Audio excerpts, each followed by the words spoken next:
This is who we are. We employ 750 people or more at 5 Illinois sites. We also have sites, again, Midwest-based, predominantly Milwaukee, Duke, Kentucky, also in Louisiana, Tennessee, Georgia, and key to us, Calgary, Alberta, which is where we do our electronic control systems. And these are some of our international customers that, interestingly enough, not only can we produce here in the United States and have the capabilities, we can also take that technology, since the Enviromotive is the world's leader in reduced pollutants, noise, and fuel economy. We're able to export it as well. It's kind of ironic these days, isn't it?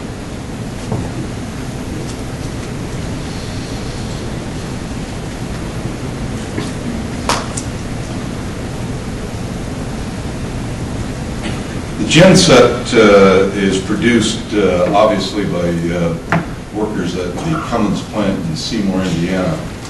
But the other thing that we'd like to tout about a little bit is the fact that the Enviromotives, while they're building their plants in Mount Vernon, Illinois, Chicago, Illinois, and Silvis, Illinois, we also have key subcontractors located right here in Illinois that we use.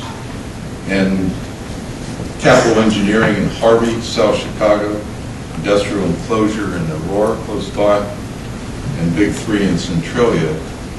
But interestingly enough, as we talk about transition in manufacturing, Funklinko, Chicago Heights.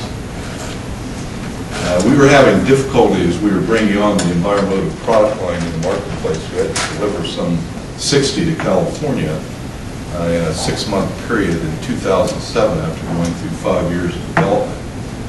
And on a Sunday afternoon, my neighbor came over and we were just chatting a little bit, and it evolved into business.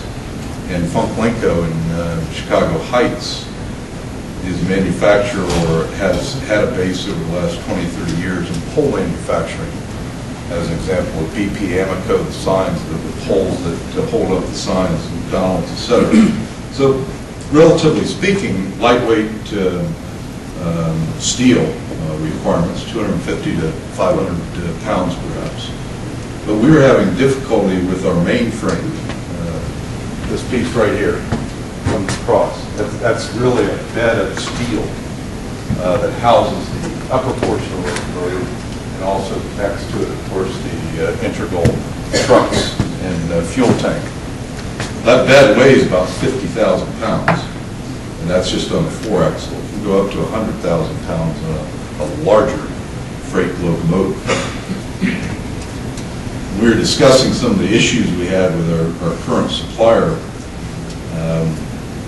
We were talking in the backyard, and like I said, well, you know, Funklinko back in World War II did some parts for the railroads.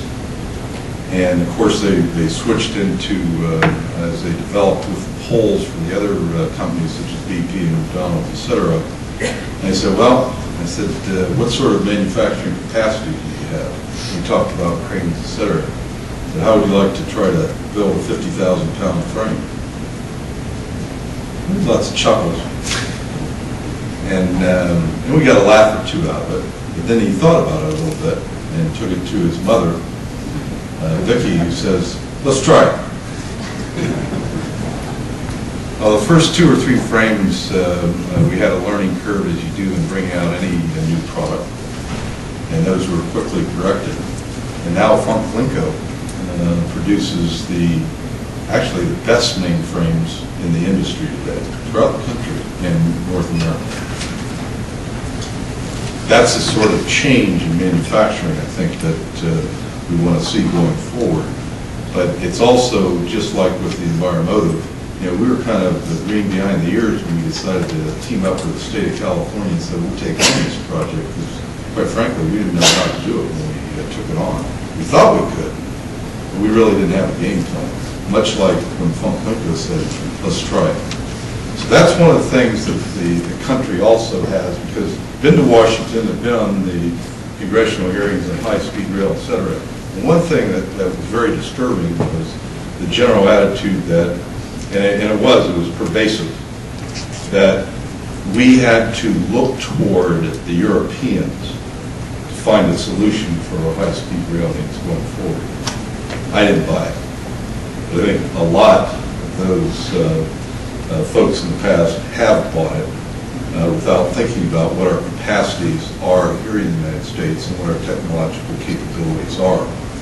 And so I think we need to develop a little more of that spirit that we had back in the late 30s when we saw a challenge from Germany that was threatening the world and decide to pull ourselves up by the bootstraps and say, we've got a real problem here. And we're going to meet it as Americans as a challenge going forward. And hopefully we haven't lost that spirit, because that's the sort of spirit it's going to take to bring us out of the current problem